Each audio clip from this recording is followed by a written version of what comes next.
The movie kicks off with our main character, Peter. He's a psychologist in his mid-30s, who suffers from nightmares and sorrow ever since the death of his daughter, which he blames on himself. He hears his wife, Carol, sobbing, and it turns out that she's had a rough dream. Moments later, Peter catches the bus and makes it to work, where he can distract himself from his daughter's death by listening to other people's problems.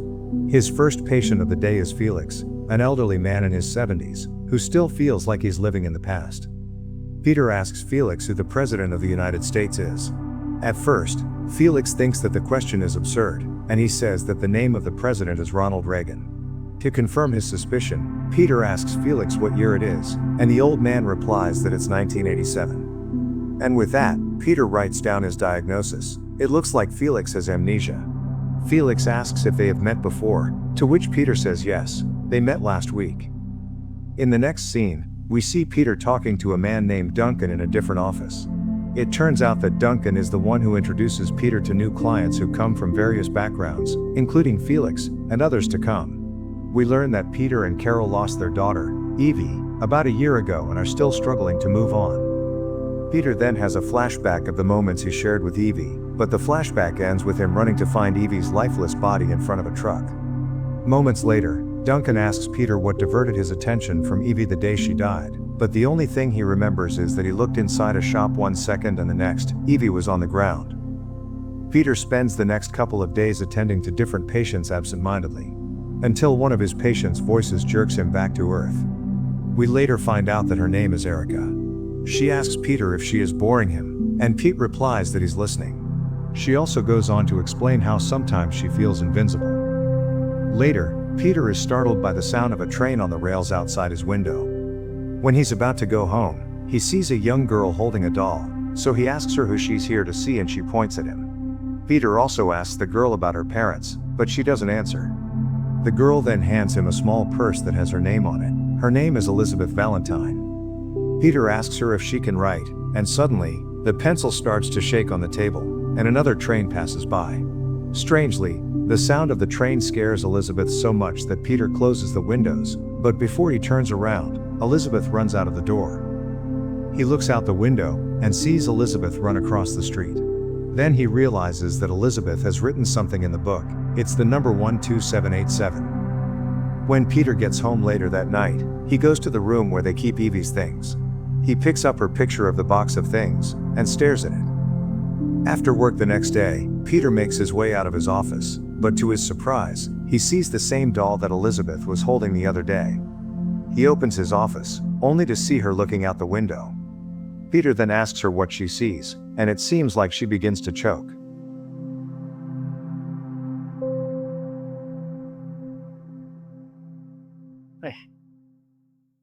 Seeing her drop to the ground, Peter goes to his table to pick up some medication, but when he turns back around, Elizabeth is no longer there. The following day, Peter takes Elizabeth's doll and meets Duncan, but Duncan believes that Peter is imagining the whole thing. Duncan asks him how old Evie would be if she were alive, and then he asks Peter about Elizabeth Valentine's name. It turns out that Duncan's theory about Peter imagining things makes sense, because the initials of the girl read EV, his daughter's name. When Peter gets back to his office, he picks up Elizabeth's case paper, and also looks at the paper that she wrote on. Peter opens the drawer of his desk, only to find the train pass that Elizabeth had given to him. When he gets home later that night, he falls asleep on the train, but as he opens his eyes, he is shocked to see one of his patients from earlier, Erica. The lights go off, and then this happens.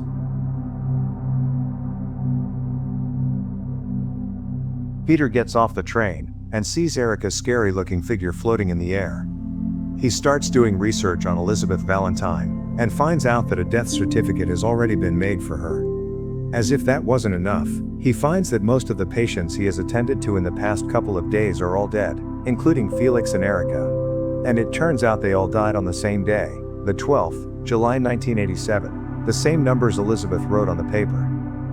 Just then, a train stops by his window, and he sees all his patients, that he is now confirmed to be dead. Later on, Peter goes to Duncan again, explains everything, and shows him the list of patients. Peter says that he would believe that he is hallucinating, but a lot of things don't add up. Duncan asks Peter what doesn't add up, and Peter replies that it's the fact that Duncan was the one who referred those patients to him. Surprisingly, when Peter looks in a mirror in front of him, he immediately realizes that Duncan is actually not there. It has been in his head this whole time. Peter continues his research and tries to find the connection between all his patients. He matches their location and finds that they all have one place in common: False Creek, the rail control station of the place where he grew up. The following day, Peter hops on a train and goes to his hometown, where his father lives. When Peter gets to his father's house, he rings the doorbell, and his dad, William, lets him in. At this point, his dad knows that something is not right, so he asks Peter what is really going on because he shows up unannounced and without his wife. Peter jokes how he thinks William is the shrink, and his dad reminds him that he's a cop, so Peter reminds his dad that he's retired. Moments later, Peter goes to his old room and opens the door to the closet, bringing a small box out. Inside, he finds an old newspaper and stares at it for a while. Afterwards, he leaves the house and arrives at a bar, where he walks up to a man named Barry. Turns out Barry is a childhood friend of his. They catch up for old time's sake, and Barry learns that Peter lost his daughter and starts to feel sorry for him. Peter tells Barry that the death of Evie made him think of his past, and that he wants to talk to him about what happened in 1987. But Barry says that they promised that they would never talk about what happened. Peter tells Barry that people died when they were just kids, and then Barry asks him why he's bringing it up after so long. He assumes that Peter wants to get the police involved, so Peter tries to explain to Barry that he has been seeing ghosts, but it pisses Barry off the most. He barks at him to stay away, and leaves the bar. Meanwhile, Peter's dad walks into his room, and sees the newspaper that Peter left on his bed. Afterwards, we see Peter walking on the rail track, when he starts to see his teenage years play out right in front of him. He sees two 14-year-old boys, which turns out to be Peter and Barry. They are riding bicycles along the rail track, and finally stop and dump their bikes on the rail track. According to Barry, his elder brother told him that it's a make-out spot, so they hide behind a rock and watch people make out. They then hear what sounds like a woman's moan or scream. All of a sudden, they hear the horn of a train from afar, and instantly remember that they left their bikes on the rail track. Peter tries to run to the bikes, but the train is too fast.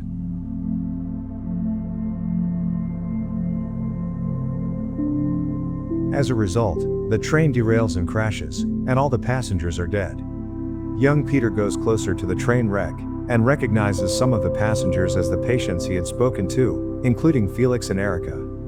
He can also see Elizabeth Valentine inside the train, and the flashback ends.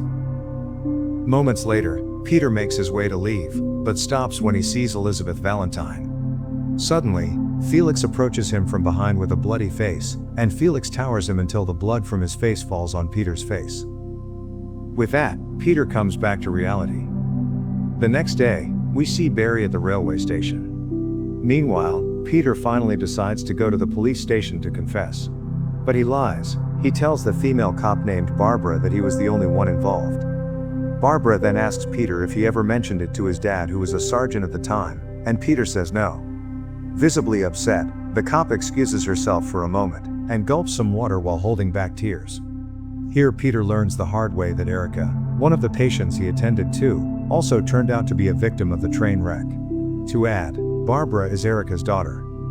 Feeling guilty, Peter apologizes, and the cop tells Peter that she appreciates his honesty, and she says that she'll file an official report.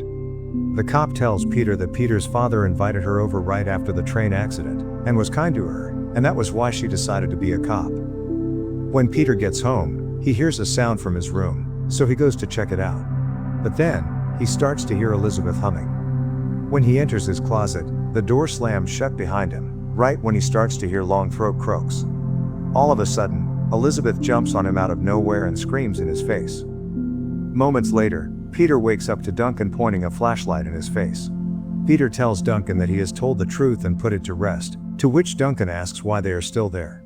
Duncan adds that it's impossible for two small bikes to derail a train, suggesting that Peter's mind is trying to change the truth because it's unacceptable. Duncan also says that Peter doesn't even remember the way his daughter died. Peter then has a flashback of the day Evie died, and remembers what caught his attention. It was a toy train station and a shop. With that, he wakes up. Meanwhile, Barbara is going through the case files from the train wreck 1987. In one of the pictures, she sees William doing his job, and strangely, young Peter is at the train wreck scene too. Later that day, Peter visits the rail track again, and is trying very hard to remember what exactly happened that night.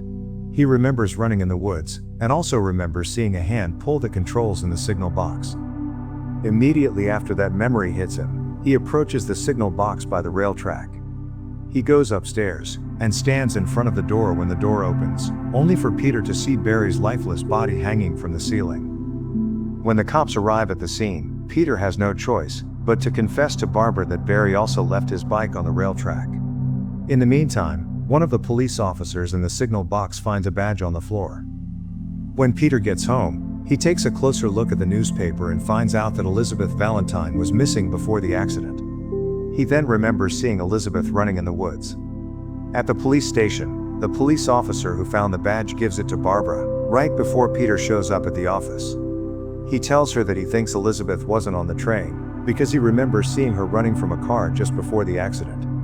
Barbara asks Peter how he knows what Elizabeth looks like, so he explains that he sees the ghosts of the victims from the accident, and asks her to help him. Seeing that Barbara doesn't believe him, Peter tries to describe her mom, Erica. He says that she has a British accent and that she calls her Benny. This confuses the cop, and she asks Peter to go home because he's not helping. When he gets into the car, he finds Elizabeth's doll on the passenger seat. And instead of driving home, he drives into the woods where he remembers seeing her. He stops the car in the middle of the woods, and begs Elizabeth to show him what happened that night.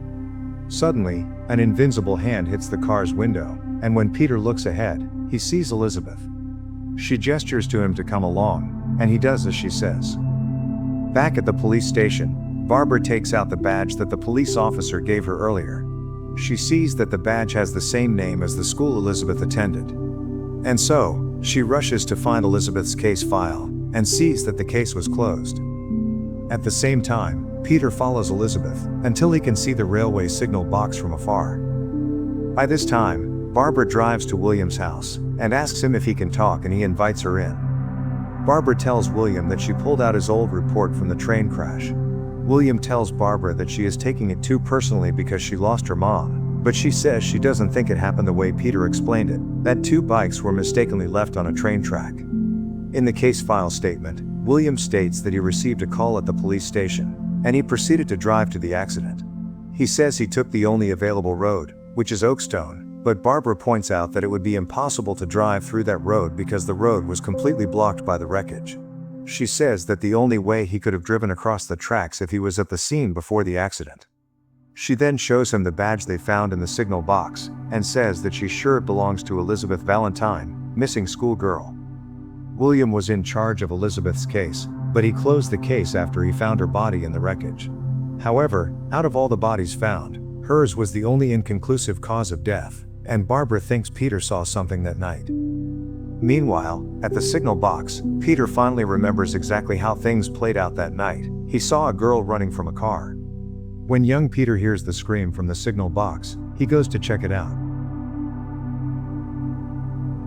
Peter sees Elizabeth being choked and raped from behind by his father, and it also turns out that Elizabeth pulls a pedal that causes the train to immediately derail.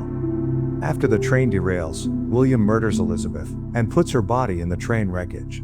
Young Peter saw it all happen. At William's house, Barbara says she'll wait for Peter, and William asks her if she wants a cup of tea, but she says no.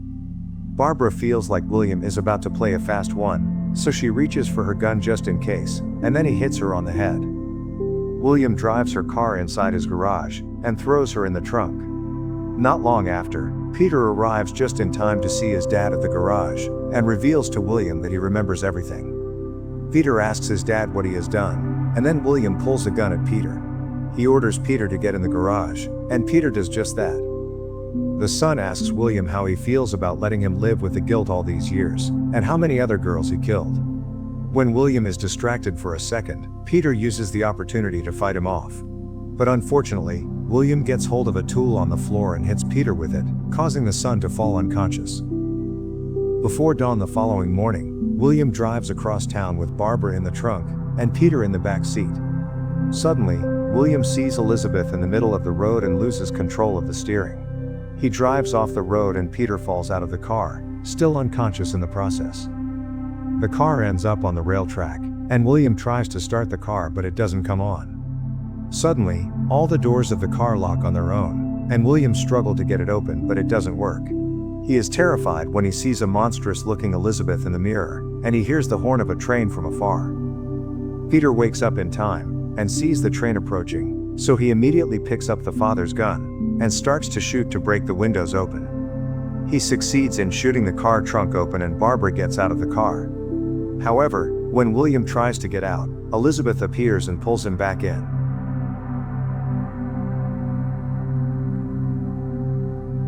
Peter can see all the victims of the accident again, and they slowly disappear.